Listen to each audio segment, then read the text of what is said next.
I'm Nicholas Palissy for JustTheNews.com, here with Congressman Ken Buck. We're talking about his new book, Capital of Freedom, Restoring America's Greatness. Thanks so much for taking some time to speak with me, Congressman. It's a pleasure to be with you, Nicholas. So I wanted to start by asking you about this book. It's not your first book. Why did you decide to write this one at this time? And what do you hope the readers take away from it after they're done completing the reading? Well, what I have done is I've given tours of the Capitol in the evening when I'm in Washington, D.C. And I have gone around with different historians, learned about the features of the Capitol and the architecture of the Capitol, some stories that happened in the Capitol. And I, in the book, talk about the significance of the features, the constitutional symbolism, and talk about really what the founders intended for this country and how it has served this country well. And then where the progressives are trying to take the country and why it's a mistake to move away from a republic to a democracy, why it's a mistake to move away from a capitalist economic structure to a socialist economic structure. And it's just amazing how many features of the Capitol really serves as a museum in a way, a working museum. Do you feel like right now, more than past times, the capitalist system in the U.S. needs to be defended? Is that part of the reason why you decided to write the book? Yeah, I actually turned the book in last Thanksgiving and have made some edits since then, but it has been made, the subject of the book is much more relevant now as a result of what Antifa is doing and other groups. They certainly laid the groundwork before for what's going on now, but I talk in the book about Antifa and the cancel culture and why it's a mistake to ignore the greatness of America, to not celebrate those things that are so abundant in this country.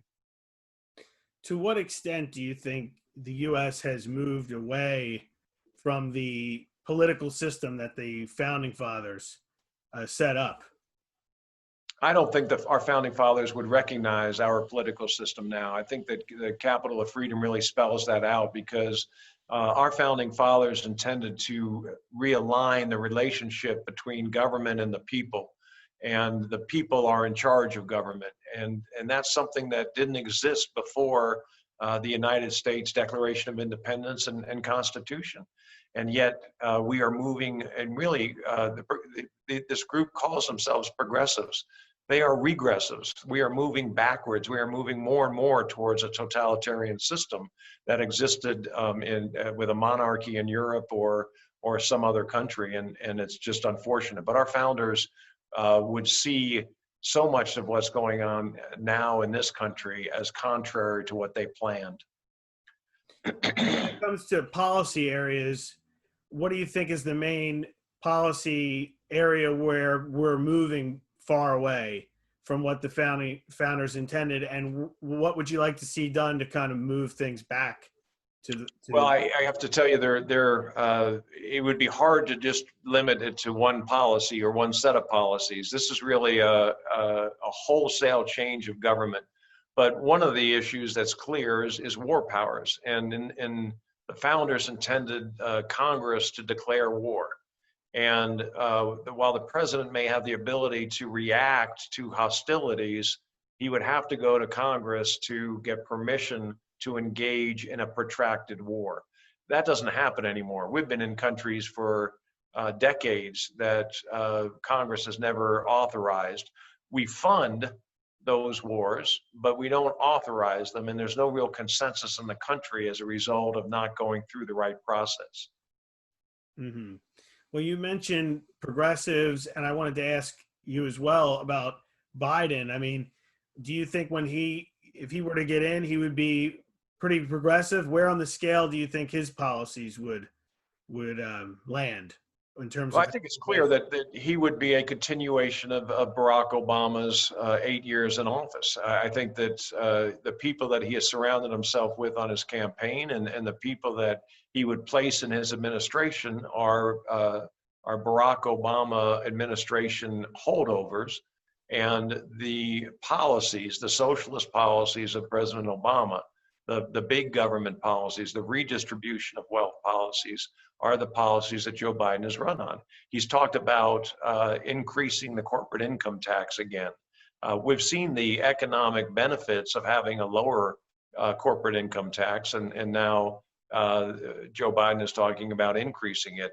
I think the other interesting feature about Joe Biden is he obviously has this long history of corruption, and it'll be interesting to see how he deals with that when he's president, as opposed to just being vice president.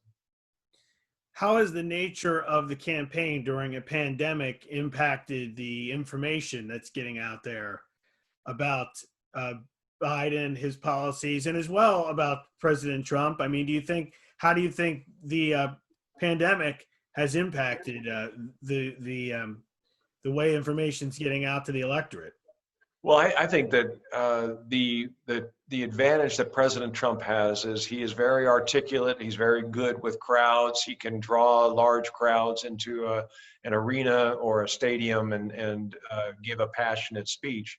I think that what you're seeing with Joe Biden is a memory issue, health issues, and he could not compete with President Trump in a traditional campaign where a candidate is doing 8, 9, 10 different stops around the country every day in the 60, 70 days leading up to an election. So I think that the less we see of these two candidates, the more it helps Joe Biden and the more it hurts Donald Trump. Do you think Biden is going to debate Trump? We're hearing some people saying that he shouldn't. Some people on the left saying he shouldn't actually enter the debate stage, enter the arena with Trump. Do you think that could actually happen? We see the DNC and Biden pushing against doing debates. I think that it's pretty clear that they recognize the shortcomings of their candidate, and I think that the more he is seen in a direct contrast with the president, the more the American public is going to lean towards voting for President Trump. So I don't know. I don't know if politically you can get away with not doing debates, but certainly if he can reduce the number of debates, he will probably try to do that. Yeah, there's a lot of states that are actually allowing voting before the first presidential debate even starts. So voters are going to be allowed to either show up for early voting in person, or they can send in absentee ballots before September 29th, which is the date of the first debate. What do you think of that? States having people vote even before they get to see both candidates go head to head. Yeah, I think that's it doesn't make much sense, frankly. I understand the benefits of extending voting beyond just election day voting. And I understand why we may want people to have the ballots in their hands for 2 weeks to be able to make that decision. But to push it back into September is really crazy. It undermines the ability of a candidate to deliver a message in a certain period of time. Now, I want to ask you about voting and the whole issue with mail-in voting and that debate. But first, you did mention corruption and Biden in the same sentence. A lot of people watching may say, "Well, what did he do? Why is there corruption when you look at Biden?" Where do you think there was corruption in his time as vice president or as a senator? Well, I think it's clear that his son, Hunter Biden, benefited from Joe Biden being vice president, and Joe Biden used his office as vice president to help his son. His son received very large contracts, $500,000 a year contracts with the Ukrainian businesses to represent their interests in the United States. The same thing with different Chinese businesses. And so it's absolutely clear that there was a use of power to benefit a family member. And that will come out during the election. There's going to be plenty of money for people to see commercials in these elections. And it's the kind of thing that I think people really resent about their government officials.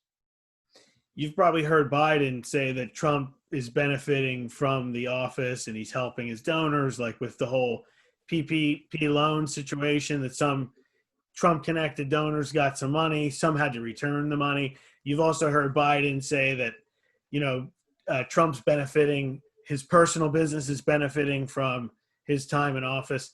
How would you respond to those arguments from Biden?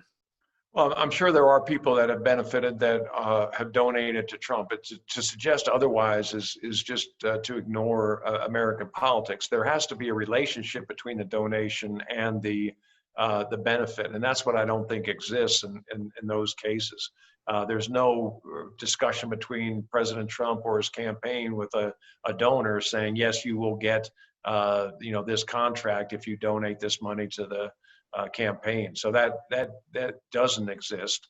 And I think that to suggest that the Trump hotels are somehow benefiting because the president's name is out there is just also ridiculous. The president has distanced himself from the operation of those companies, and I think to suggest that someone that is successful in private life and business can't run for president would really undermine our system. I wanted to ask you about the mail-in voting debate because you are from Colorado and they have mail-only elections there. They've been mentioned as a model for the country because they send out ballots automatically for elections. So I wanted to ask you about that. And do you think that Colorado is a model for the way other states should be handling mail-in ballots in terms of automatically sending out ballots like California and Nevada? Well, I think I am not convinced at this point that Colorado is doing everything it should do in making sure that only eligible voters vote and vote once. We have a signature system where machines try to match signatures. I don't know whether those have been audited enough to make sure that there isn't voter fraud, but I do think having access to the polls is a really important concept in America. And so I'm proud of Colorado in the sense that we have extended the time frame that you can vote and as well as making the ballots available to people by mail. I'm concerned that someone is going to figure out how to cheat the system and in a large way. And so that is a concern of mine. Yeah, when it comes to mailing out these ballots automatically, if the voter rolls are not updated in the state, right? I mean, there's a chance that people who are deceased could be getting ballots automatically sent to them in California or Nevada. Do you know of that happening in Colorado where people who aren't even alive are getting ballots because they're still registered voters on the outdated rolls? I don't know of it happening on a large scale. Obviously, there are ways with records that are kept at the clerk and recorder's office to know whether somebody should be purged from the voter system. But having walked recently for candidates in Colorado, I know that I have gone to addresses where there have been 3 or 4 different voters listed for that address because the clerk and recorder hasn't done the job of purging those records when someone moves to another location in Colorado or another state. So given that it could lead to a potential fraud if these ballots, right, are going to the wrong voters. Well, there are checks on that. You'd have to have a signature that looked close enough to the person's signature who used to live there to get by the signature match. So it would be, and then if the person moves someplace else in Colorado, you're going to have 2 ballots returned from the same person. You've got a voter ID number system that would identify that person. And so there are some checks on the system that are in place. I don't think that they're perfect, but I don't think you're going to see a large scale voter fraud as a result of the mail-in system. Do you agree with the Republican Party's challenge in states where they're automatically deciding to send out these ballots, not just the applications, the actual ballots? Do you agree with that, the challenge that the I party? don't know enough about the system that they've implemented there to know whether they have these protections against fraud. If they do, then I think that the party is not going to be successful in court. But if they don't, and there could be voter fraud, I think it's absolutely incumbent on the party to make sure that they are making that argument. Yeah, I think a lot of people hear mail-in voting and they're thinking about the historical absentee system where you request the ballot and then you get the ballot if you're approved and then you mail it in. It looks like states like California and Nevada have just decided to bypass that altogether. But so we'll see how they handle it in other states. There could be more following too. Do you think we might see, states like Michigan decide to just send out the ballots instead of the applications? Do you think we might see more of that with the pandemic? Well, I hope that there is a vigorous discussion about that before they adopt a program like that. Hopefully, the legislature would be involved and the people would have input and the protections would be in place. So I don't know that at this point any state is going to change the nature of their election system. Yeah, we'll see. There's a lot to unpack there with mail-in voting. But I did want to ask you a little bit about the stimulus debate and, all the spending that's going on because the House, as you know, passed the HEROES Act, and that's $3 trillion. We don't have a deal yet coming out of the White House and the Senate, but I wanted to ask you about the national debt because it just keeps rising. We're almost at 27 trillion. The deficit is World War II levels, surpassed World War II levels. How high do you think the deficit and the debt are going to get? I mean, as we go forward with this deficit spending during the pandemic. I have to tell you, Nicholas, I have been a spending hawk and a fiscal hawk, and this troubles me greatly.